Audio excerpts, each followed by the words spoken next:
not honor him with his amazing credentials that Nicola said right before. I'm like, okay, let me make sure I get this straight. I don't want to mess it up. All right, so we have an amazing guest speaker. Y'all, I am so grateful for his friendship because he keeps me going sometimes. He gives me some tough love sometimes. I think I give him tough love now, which is kind of a fun place to be. I have known him since probably my first week as a coach, because I kind of went under Tommy Migrant's team. Him and Tommy Migrant were good buddies, and I got to meet him for the first time at Summit in Las Vegas back in 2014. I think it was 2014. Yeah, 2014 or 20. Yeah, maybe it was 2013. I don't know. It was 2013, actually. And I remember seeing him like, that's the guy from Insanity. Can I get a picture with you? And I like made this little collage of like him is in Insanity and then a picture of me and him. And I thought it was like the coolest thing since sliced bread. Now it's funny because we chat all the time. But he was literally a celebrity in my mind. I was like taking pictures with Tanya and everybody. But it's just a huge, amazing family. And I'm so grateful for Jimmy's friendship and his mentorship, in all honesty. So his stats, 15-star diamond coach. So he has some value to add, right? We're ready to listen and learn. 4-time elite coach, Millionaire Club. He's been coaching for 9 years, and he is a cast member of Insanity. He's the guy that's got the great squats. I think Shanti says that when he goes back and says, Jimmy's got the good squats. And then he's also in the PIO program. So he's been a part of 2 different programs. Phenomenal speaker. Any of our DC Super Saturdays, he was one of our guest speakers in DC. And every time I get a chance to hear Jimmy speak, I stop and I listen because I learn and get so many aha moments from hearing him speak.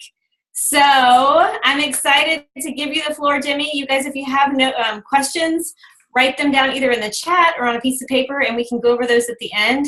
But we're going to give you the floor. Thank you so much. Wow, what an intro. Thank you very, very much.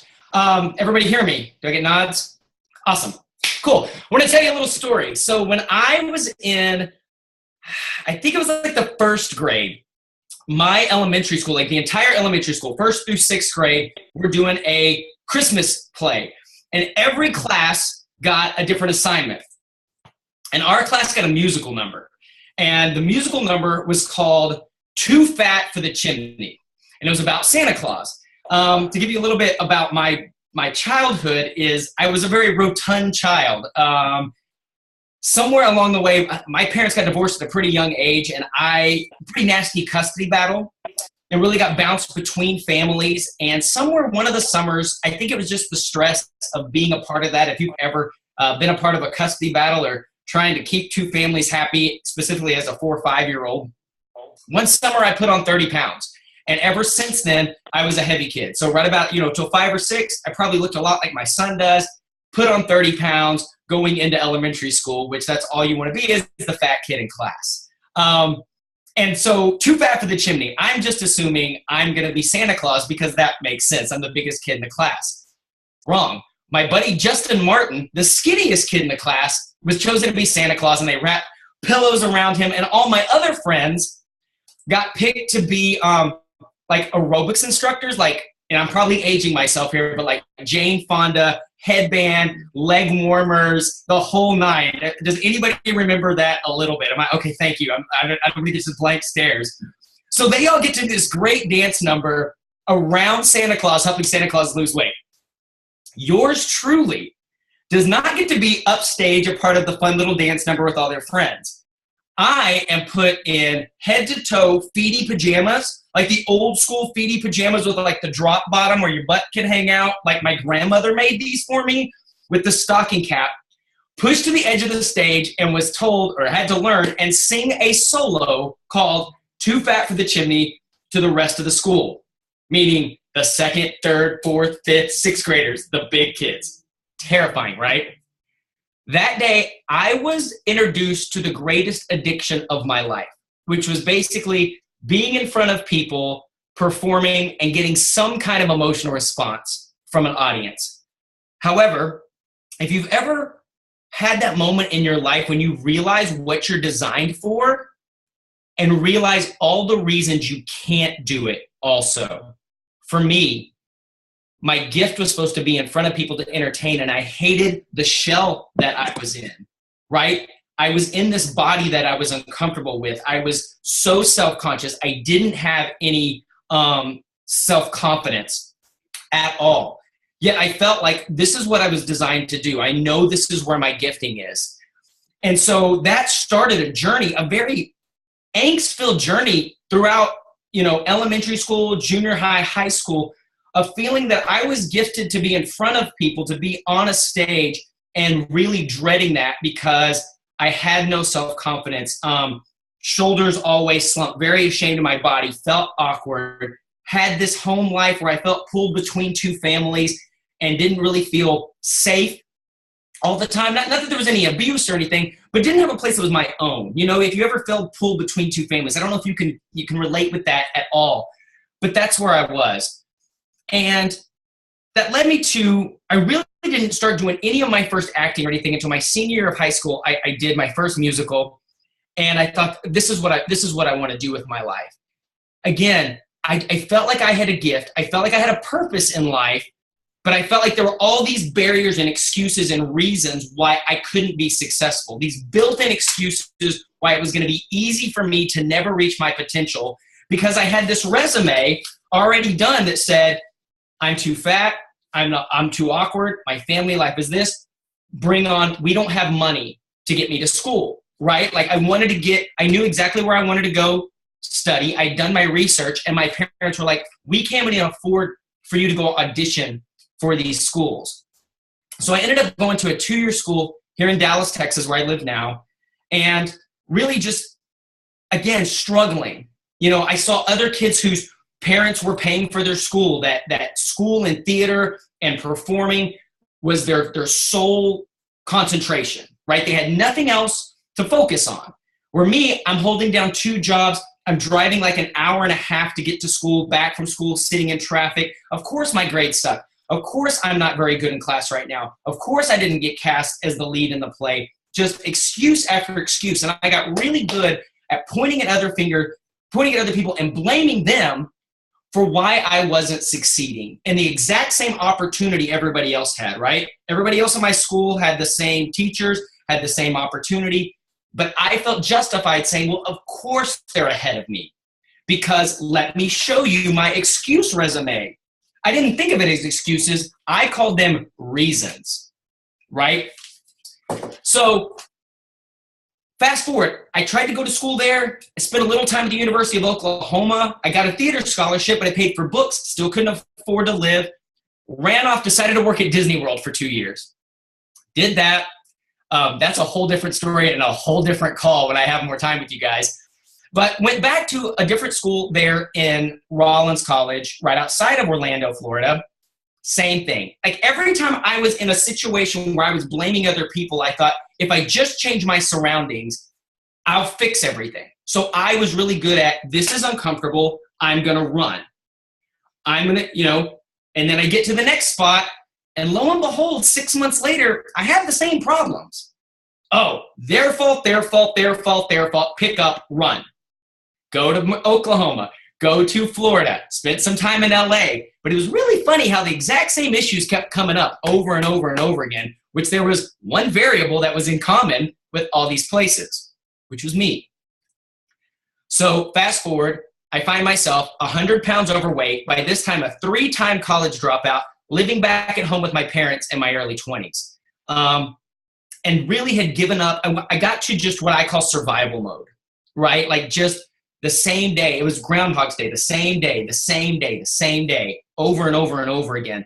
And I couldn't perform because I was waiting tables and bartending at night. If you know anything about specifically like community and local theater, most of the time they rehearse in the evenings. So I just went into survival mode. I didn't have any dreams anymore. I wasn't excited about everything. And I went into just this kind of shell of a person just trudging through life. And a buddy of mine that I happened to be bartending and waiting tables with, I was watching this dude lose weight. And it's funny because I envy you ladies so much. You see a girlfriend who's like looking better in her jeans or really rocking like the cute little, sundress, and you're the first to go, sweetheart, what are you doing? us guys, we just don't go, hey, Billy, you look awesome in those pants, dude. What's going on? Like, our egos don't allow us to do that. So I just sat and watched this guy for a while, and I was like, so finally, I got up enough nerve to be like, Justin, what is it? What are you doing?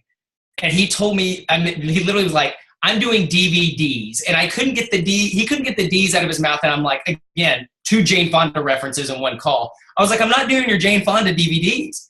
And I just told him no. I watched it work. Like, crazy is that?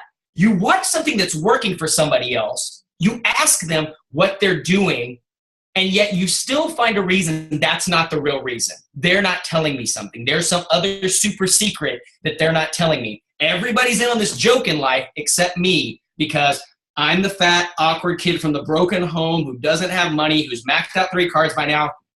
Reason. I finally give in, and I was introduced, in the very first Beachbody program I ever did was Power 90, which may be before many of your days. There was no coaching program then. I was simply a customer. We talk about a lot how some of the best coaches are the people that come in, have an amazing experience with our products, and have an amazing experience with our products, and then become advocates on their own. That was me. I didn't have the option to be a coach. It really didn't exist. But all of a sudden, I remember the first 2 weeks of Power 90, I was excited about something in my life for the first time in years. Like, I looked forward to something. Like, I woke up in the morning like, I get to go hang out with Tony Horton in his little shorty shorts and these 2 people behind him doing funny moves like this. Like, if those of you who've never seen the original Power 90, you've got to go look this up. Like, the new P90 is way cooler than what the original Power 90 was. And that got me enough confidence that I started acting again, that I wanted to get out there. So all of a sudden, something woke up inside of me. And I remember I met my wife, we got married, and I had lost weight, but there was nobody in my family. I didn't have like super athletes in my family that I know, like, oh, you know, Uncle George is really ripped. Maybe that's in my DNA somewhere. I had no social proof that my body could do anything beyond the fact of losing 100 pounds, but still being kind of what I would call skinny fat, pretty soft. And I remember seeing the very first ad, not an infomercial, but like on the Beachbody website for P90X. And it just caught my attention because it was all black. It was like, oh, black. And black meant it was cool. And I know that it scared the fool out of me. And it was funny because in the past, I've already told you, anything I'd done in my life that got hard or inconvenient, I quit. I bailed. I jumped out. I mean, not only all these moves, I'd quit taekwondo, I'd quit guitar, I'd quit art classes, I'd quit saxophone, I'd quit soccer. I would be an amazing Renaissance man had I not quit everything that I quit before the age of 12. But there was something about this that looked challenging, in this new excitement, this new, I don't know, maybe it was the entrepreneurial spirit arising in me before I knew it was there. And I was like, I have to do it. And I kind of conned my wife into doing it with me. And I was like, we're going to do this program. And, you know, I remember back in the day, it was like $200, which for us might as well have been $2 million. Like, we had no right, you know, with our maxed out credit cards, and God bless my wife, because I came into our marriage with like a bunch of terrible debt. Like, she's the type that would like, she had an actual checkbook and like the register was all balanced. I had never seen that in my life. You know, I was like, oh, people actually use that thing at the back of the checkbook? That's awesome. And so we would get up at 6, and it was the most humbling thing. Like, even now, if anybody's ever anybody here done the original P90X, and I still think that little German chick on day 1, I still hate her because I still can't do that many pull-ups as she does. Like, I don't know what she's made out of, but she's amazing. And I remember the first day, like, all the pull-ups were done with the chair. Half the push-ups were done on my knees. Plyo, I literally vomited the first day, like, grabbed a bucket. And 90 minutes of yoga should have just been called 90 minutes of fall over. Like, it was terrible. And it was, what made it worse is the room that we had this sliding closet that had like the full-length mirror. So I had a full look at how ridiculous I looked. Right? There was nothing, it was no like, I bet I look kind of silly. I'm watching me be bad. But I stuck with it. And again, something awoke inside of me because I really wasn't an athlete growing up. I didn't play, I football or anything, but something, and the only way I can describe this is like a predator, something animalistic, something that just made me feel like a bad bad mamma jamma, like just woke up inside of me. And anything you guys have done P90X or even Insanity, there's a bit of that where you're like, I can't believe I'm doing this. Like you're ready to go take on the world after 60 minutes. Like you don't know your name, but you're pretty sure you could take like anybody on your block right then, right? And I loved this feeling because I'd never really felt that way before. And there's something about doing one of our programs, specifically one of the more challenging, longer programs, from beginning to end that changes you as a person. 60 days of Insanity or 90 days of P90X will change who you are.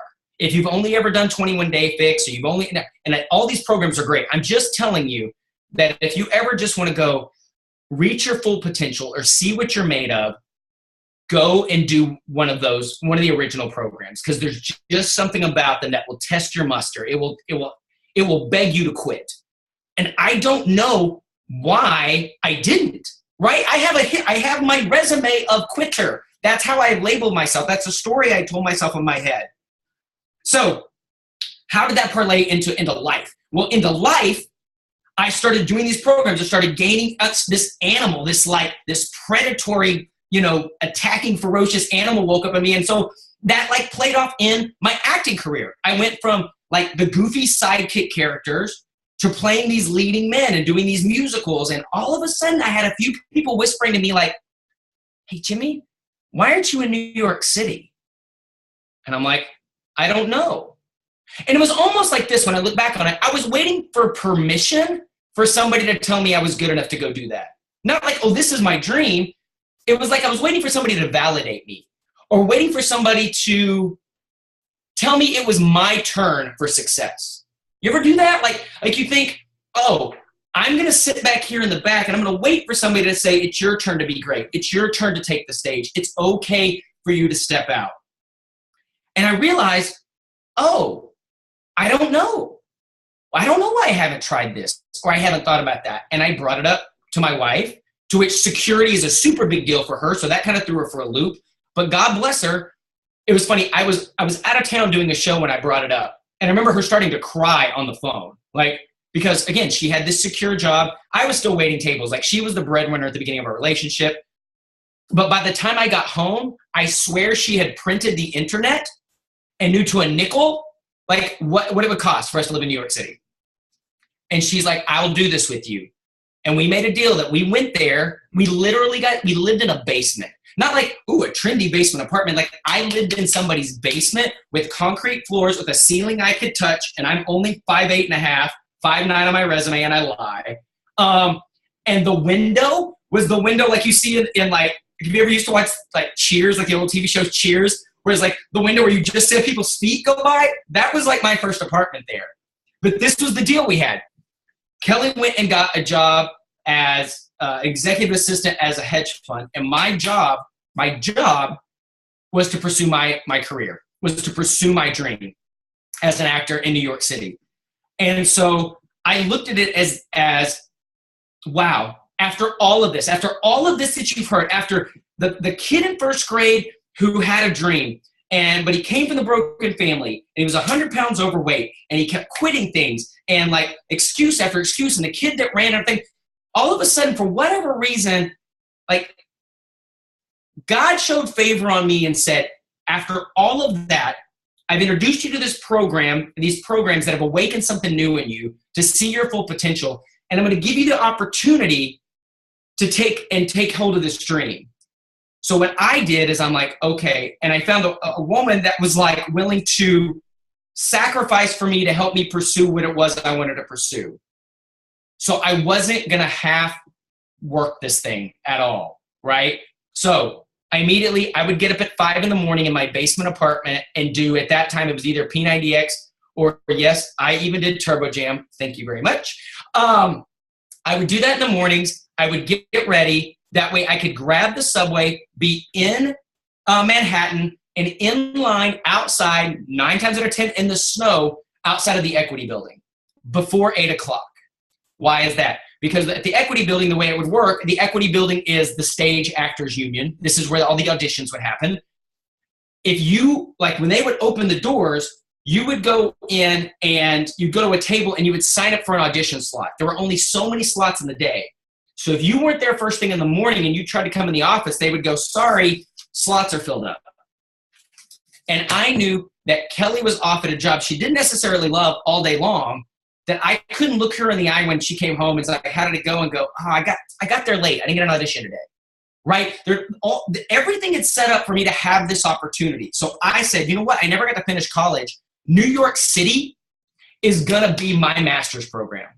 I didn't even have a bachelor's. And New York City was going to be my master's program. So I found a great acting class. I found a really tough vocal coach. I was going to every audition. I was hustling. And because I knew that I had been set up with a unique opportunity and a unique time that most people didn't get. Most of my friends up there were having to wait tables and do temp jobs, and I had an opportunity to focus and really pursue something that would change my life and literally be cool, because I was in acting classes with the people around me. Like, this guy was on a soap opera and that chick was in Les Mis. And it was really cool being around working actors, because what I realized was these people that I idolized, that I assumed they're just more talented than me. These people are just better than me. Again, here are all the reasons they're working that I'm not because of this. I saw them struggle with the exact same things that I struggled with. And I was like, oh, it's not that they're any better. They've just been willing to work at this longer than I have. They've been willing to go to more auditions. They've been willing to hear no more than I have. They've been willing to make more mistakes. I was playing everything too safe. And so I share this story, and you're like, Jimmy, we're 30 minutes into this call, and I came on here to learn how to be a better Beachbody coach, and you just told me, like, your childhood dream of becoming an actor. Why? Because as I thought about this call and I thought about this story, I really was sitting down and I was trying to really reflect over 9 years of being a coach. Why have I been successful with this? Because a lot of you that may know me from afar, or maybe we know each other personally, you may assume, oh, he's always been great at this business, right? That this comes easy to him. Jimmy like wakes up on February 1st and there's a big bag of like Success Club points that he just goes to. He's like, la, la, la, la, la, la. And I just hit Success Club 10 and I go back and just don't do anything all day. Not the case at all. Not the case at all. And I was like, that story, that entire thing, my acting career, I used to come home and Kelly's like, how did your auditions go? And I'm like, I don't know. You know, you get done and they say thank you. And 90% of the time, thank you in New York City means no. And she's like, how do you do that every day? How do you handle that much rejection every day? And I'm like, I don't know. I just love doing this so much.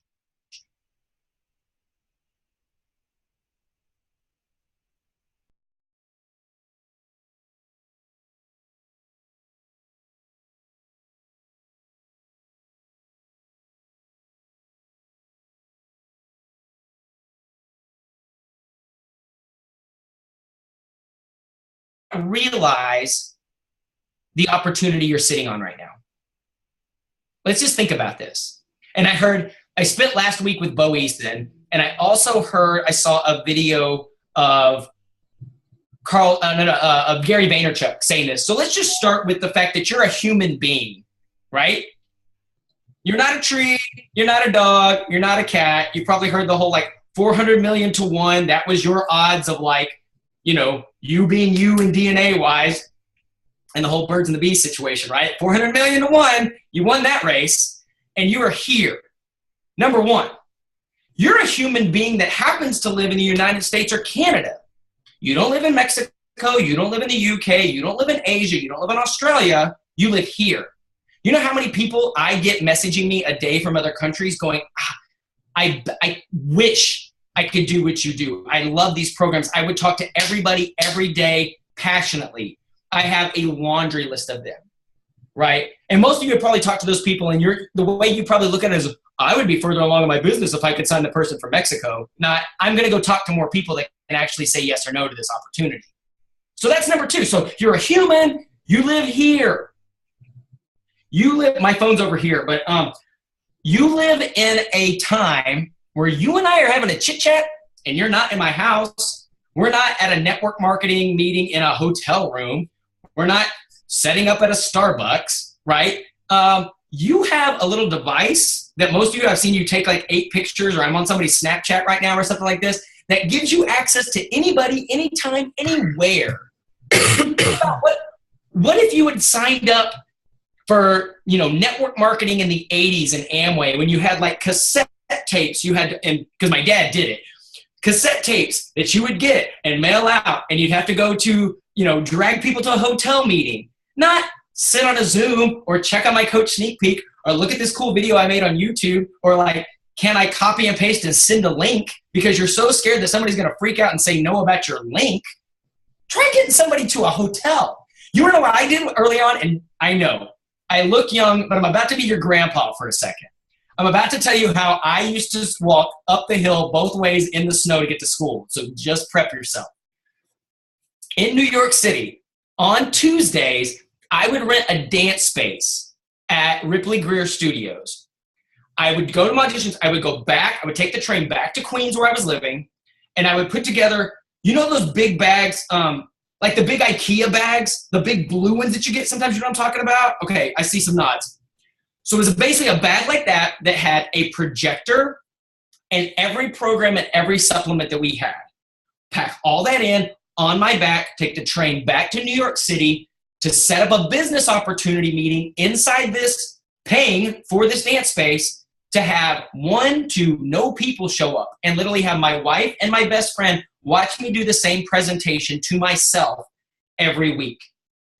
So what I call like hidden hours. So when the next time you look at some coach, you go, oh, it comes easy to her because she's pretty. Oh, it comes easy to him because he's in a DVD. They have awesome abs.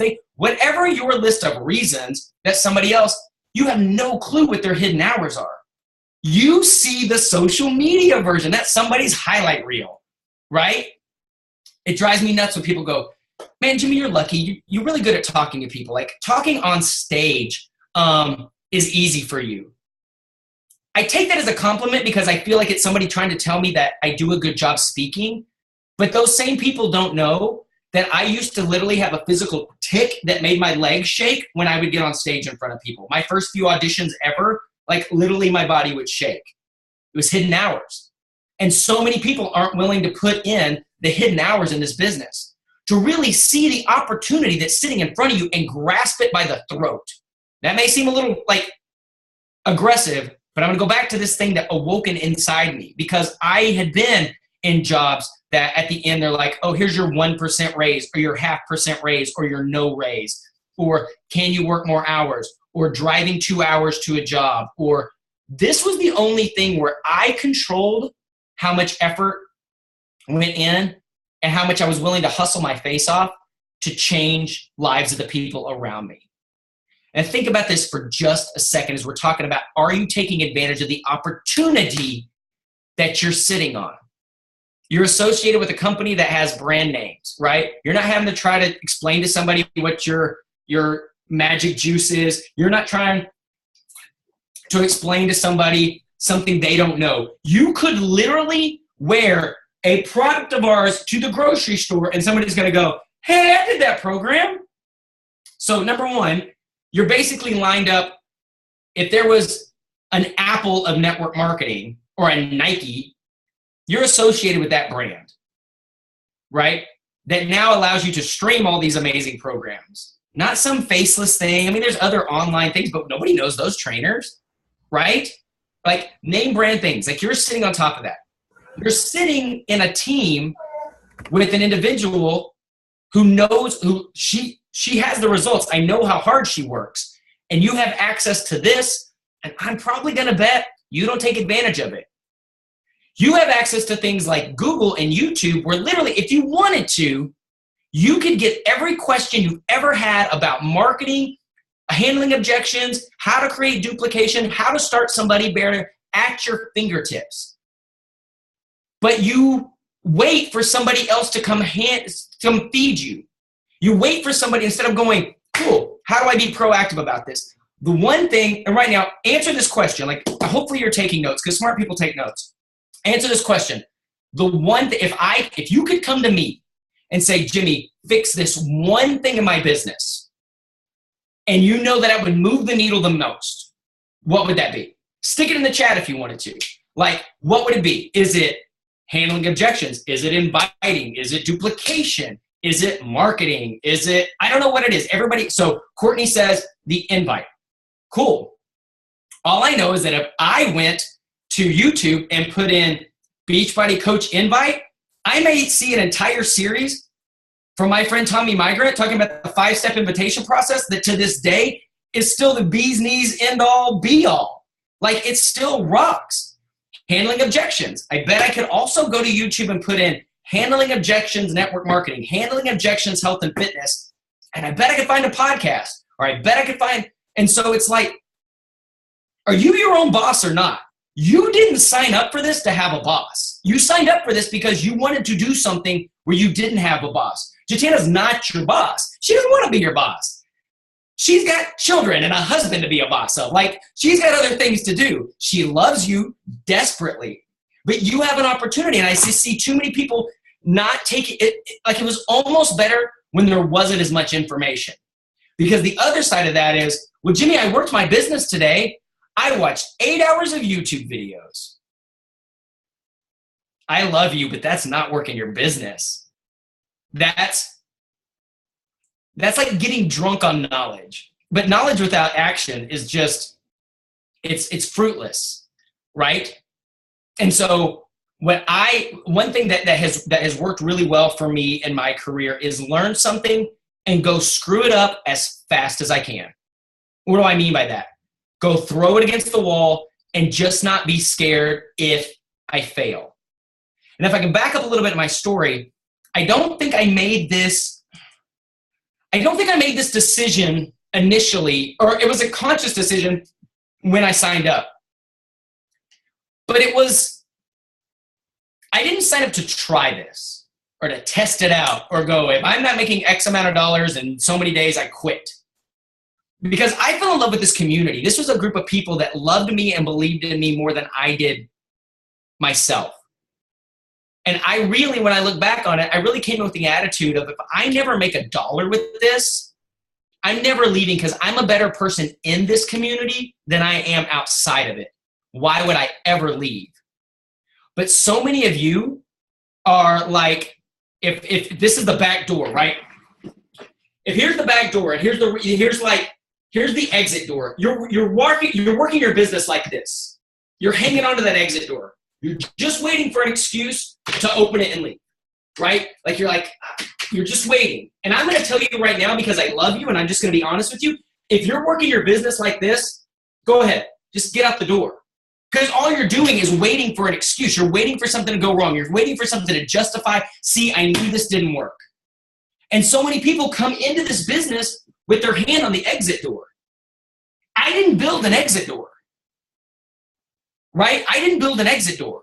And all these amazing, my resume that Jatana talked about when I came on about this rank and these clubs and whatever, I will tell you, I can almost guarantee it took me longer, sometimes 2 and 3 times longer, to hit those things than anybody else. Earlier this year, we got to go to our Superstar weekend. I was joking that I was the only person there that it took 9 years to hit Superstar Diamond, as I'm talking to a chick who hit it in 24 months. And I'm like, well, congratulations, princess. But I got there. My friend Dave Ward and I, we both big Gary Vaynerchuk fans.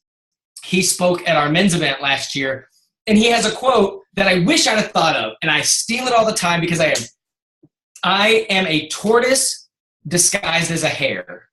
You guys probably see my YouTube channel. There's Jimmy on Stage, and it's really flashy, and it's fast, and it's easy, and everything's just boom, boom, boom. He's probably one of the top recruiters. I'm not. I bring in 2 to 5 coaches a month. I grind. I show up consistently. After we had built the business for a while and we moved back to Dallas from New York City, really quickly we found out, so today's my son's 6th birthday. So it's really fitting to tell this story. Found out Asher was on the way. And all of a sudden I had a new why. I was really motivated now. Wasn't so motivated in my business before. Now I'm really motivated, because what I'm going to do is I'm going to make sure my wife doesn't have to go back to work after her maternity leave. And so I told everybody that, and that was the big push, and that was the big why. And unfortunately, partially because they cut my wife's maternity leave short. So again, what a crap thing for a boss to, like, another reason not to have a boss. Like, oh, P.S., come on back to work, even though you just had a child. And I remember one of the most humbling mornings of my life was 6 a.m., pitch black dark outside. My wife handed me an infant, which scared the bejeebus out of me, and saying, I'll see you at 6 o'clock. And all of a sudden I had built my business very face-to-face on the phone, meeting at Starbucks. And it only took me like a day to realize I no longer have a schedule. I can't take a call. I don't know when he's going to flip out and scream. And so I was like, again, I was at a crossroads. Here's all the reasons why I'm never going to build this business. Or I have to adapt. There are things that you did in this business, even last month, last year, 6 weeks ago, that worked, that didn't now. The market's going to change. And you can complain at the market or you can adapt. Adapt or die. It really is. The market is what the market is. So what did I do? I did two things. I started getting up at 3 o'clock in the morning. Getting up at 3 o'clock in the morning to do my workout, and I knew I had from 3 to 6 to get my workout in and do anything I wanted to do with my business.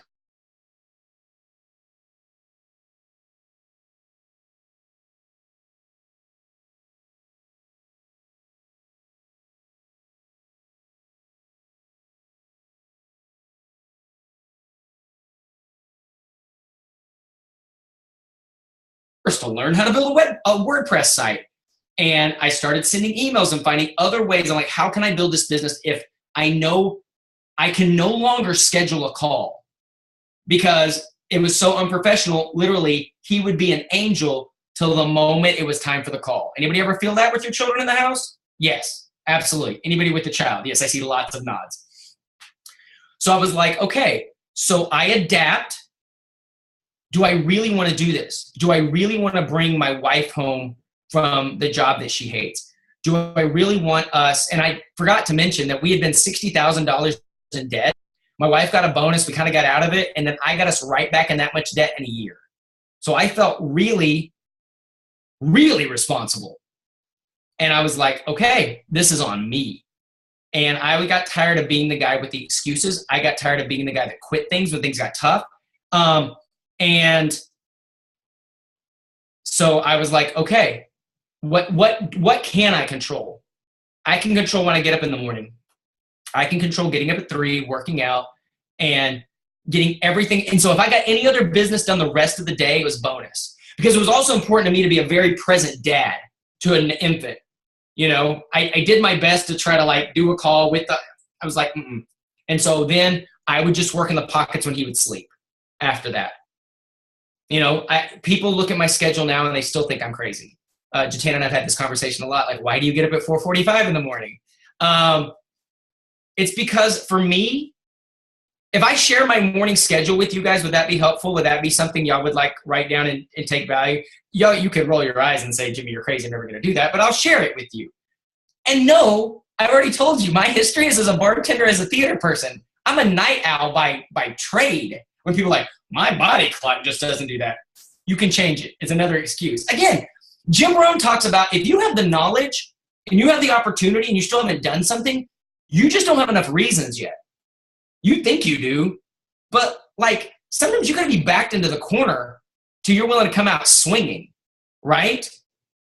And I pray for you that it doesn't require you to have tragedy in your life. It doesn't require you to say, hey, your kid's sick, and if you don't raise, $5,000 to $10,000 for this medication, they may die. But let's take it there for a second. And this was the way you were going to have to pay for that medication. Would your inviting process be a little bit different?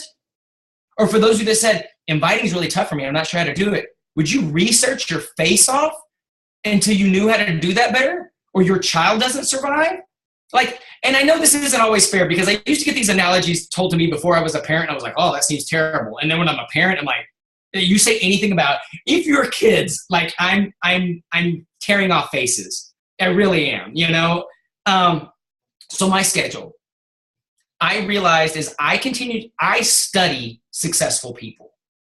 I studied people like Chalene Johnson. I studied people like Gary Vaynerchuk. I studied people like Tony Robbins and just people that I looked up to. And one thing I saw in common is they got up early, even if they didn't have to.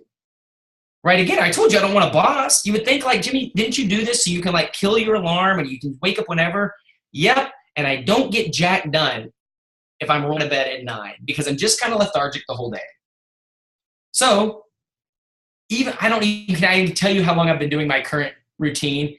And tomorrow morning at 4:45, I'm going to want to throw my phone across the room. It's every day. But there's more reasons to get up. I've seen more things productive and things change. So first thing, I get up and I implore you, if you get up and the first thing you do is check Facebook or check your Instagram or check an email to see if a challenger or somebody's checked in with you, I'm going to quote my buddy Dave Ward, you start your day playing defense. You have lost the game already. You have lost. Your day is wrecked. And I know it's tempting because there's that dopamine hit of, did somebody like a post? Did somebody send me a message? How many likes did my Instagram picture get? Dude, I love when people tell me I'm pretty all the time too. Like, we all like it. But I'm going to implore you, when I get up, I do grab my phone, headphones in, before I know my name, before I stumble to the bathroom in the dark. I stick one earbud in and I push play on something that checks my mindset. I think every person should have 2 forms of personal development at all time.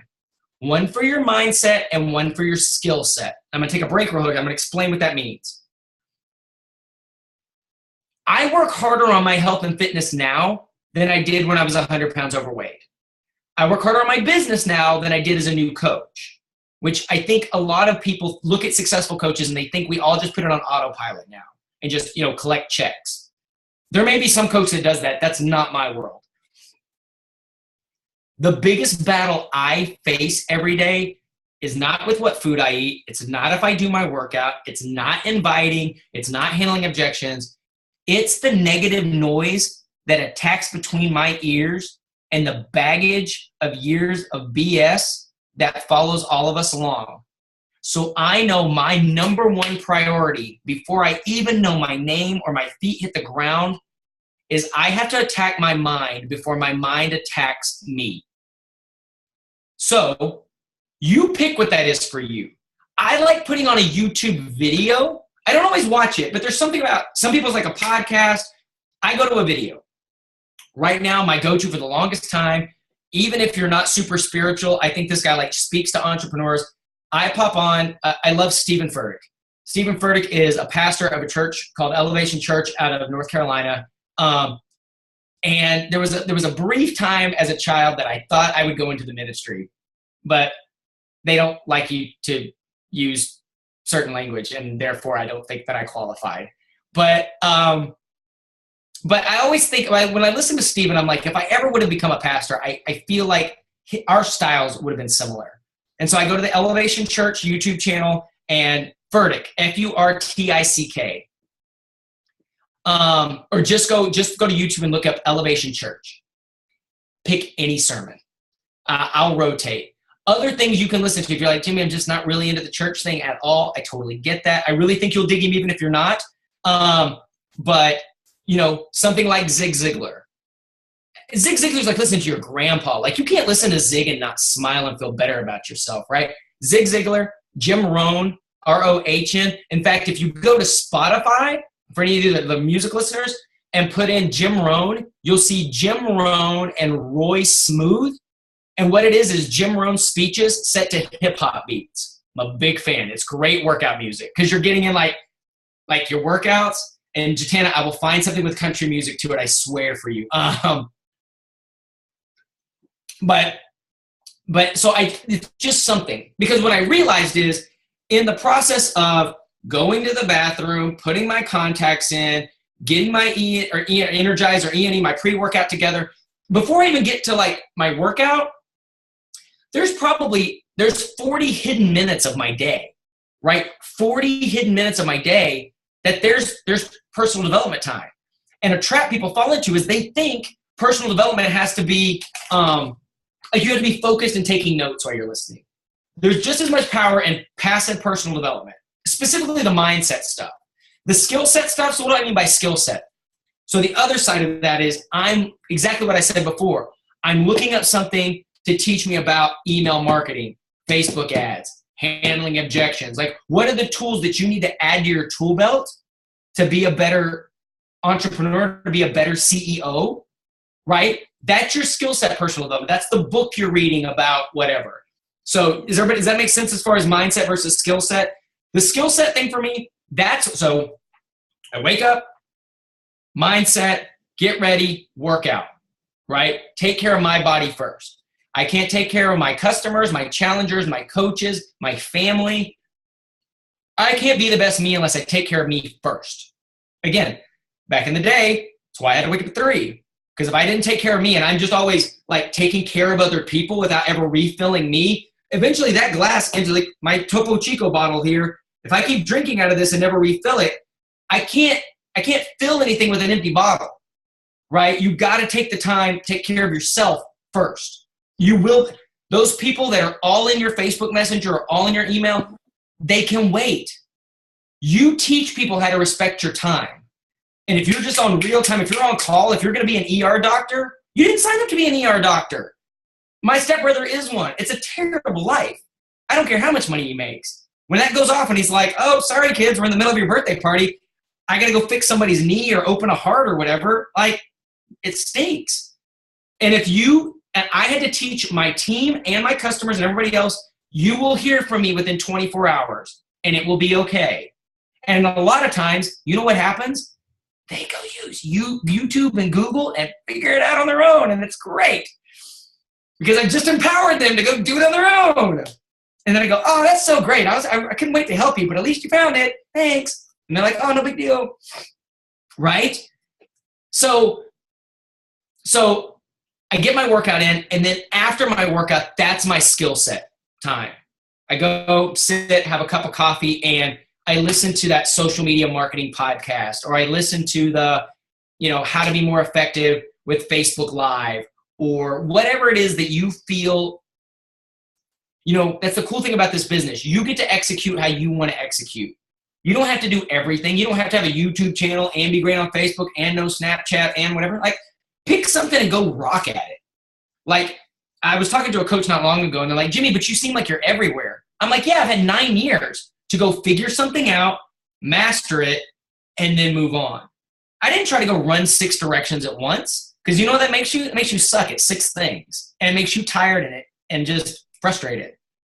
So again, take the time. You guys did some great things here where you're talking about what is the number one, like what would move the needle the most. It's real easy to play like in things that are fun, right? Live or YouTube or whatever, and maybe that is the thing that moves the needle. I need to be seen by more people. Awesome. You should probably learn how to use live video better, right? But only you know what it is that's going to move the needle the most. So then you focus on that. In fact, if I can recommend a book that I recommend, and even for people that are readers, I recommend the audio of this. I tell every one of my coaches to listen to it. It's The Entrepreneur Roller Coaster by Darren Hardy. That audiobook should be called The Beachbody Coach Handbook. I mean, you'd think it's written for us. And what I love about it, twofold. He doesn't pull any punches about how this life's going to be great. He kind of tells you how 90% of what you're going to do is awful, but it's worth the 10% that's great. And he's like, do you think Oprah loves everything she does all day long? Or that Bono loves everything? And he's like, no, 90% of it is awful, and it's meetings, and it sucks. He goes, but then they get to do the show, or they get to be in the concert. It's called The Entrepreneur Roller Coaster by Darren Hardy. The audio is literally $6 on iTunes. Invest in your business. And the other thing he says is when he talks about when he's wanting to learn something new, right? It's real easy to try, and I'm so guilty of this. I have like 6 books on 6 topics, and I'm kind of nitpicking through all of them. He really sits down, he's like, this quarter, like for the next 3 months, or just do it for Team Cup this month. What's that one thing that's going to move the needle the most on your business? Then what he does is he goes and finds like the 3 top books on that topic, and maybe buys like 1 online course or finds the YouTube channel about that topic and just focuses on mastering that skill, right? So you come out of Team Cup or you come out of this quarter and you're like, cool. All I knew is I got up in the morning, I worked on my mindset, got my workout in, worked on my skill set. And then only after that is when you open that inbox, is when you look at Instagram, is when you do all the things that then you are so equipped, you are a warrior then, right? Like you're awake, you're moving, you feel awesome, your tool belt is ready to go. And then you can step into the battle that is being an entrepreneur daily. It really is. Because if you don't have some black eyes and some bloody nose, you haven't jumped on the field. You know, Gary Vaynerchuk talks about how business is like UFC. There is no undefeated, right? Like if you haven't been told no or you haven't been disappointed or had your heart broken, I'm going to say you haven't put yourself out there yet. And it's just a part of this. It doesn't mean you're a failure. It doesn't mean you're bad at this. It's part of the game. And that book, Entrepreneur Roller Coaster, really tells you if these are the things you're experiencing, which most people would think is negative, he goes, you're on the right track. If your family thinks you're nuts, if your spouse keeps asking why you're doing this, if the people closest to you keep saying, why are you a part of that thing or why are you doing this stuff? Congratulations. You're part of the club. I don't know anybody that's been successful in this. Do you realize 9 years into this, still outside of my cousin, none of my family's involved. I mean, outside of like, hey mom, can I put you on Shakeology because I need an extra box? We've all been there, right? But like none of my family's involved. None of my buddies from college are involved. Most of them gave me hell about this before I started. And now they respect me because of it, but they still don't get involved, right? They've watched me have success, but they still don't go, hey, I want to know more. Can I do that thing? Which is great. I had a mentor a long, long time ago. I just am not in the convincing business anymore. I was having a meeting today with one of my new coaches. And I said, I used to really jump into debates with people. Like people that wanted to challenge me on like Shakeology ingredients or is this a pyramid scheme or blah, blah, blah. The people just wanted to fight. I don't do that anymore. Because finally, 9 years after this guy told me this, he's like, Jimmy, we're only looking for the people that are looking for us. And I was like, oh. Because you think it's going to be a struggle with everybody because the first 3 people you talked to there are literally people out there that don't know we do what we do and that they're just they're waiting for something like this. And if you will go talk to enough people, and I'll wrap with this. I know we're at an hour, but I'll wrap with this. Think of this entire business. You find the right 4 or 5 people and your world can change. It's not about being the top recruiter. You don't have to bring in 50 people a month. You find 5 people that are as into this as you are a year from now, you won't recognize your life. So think of it as a deck of cards, 52 cards. Inside that deck of 52 cards, there are 4 aces.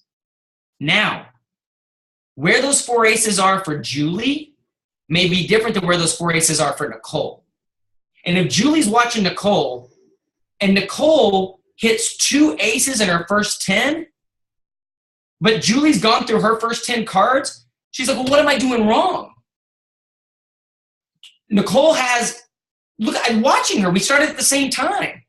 Nothing. Because Nicole has a different challenge coming up. She may have to go through the other 42 cards to find those last 2 aces at the end. And maybe Julie's are spread out evenly. Every so many, boom. Every so many, boom.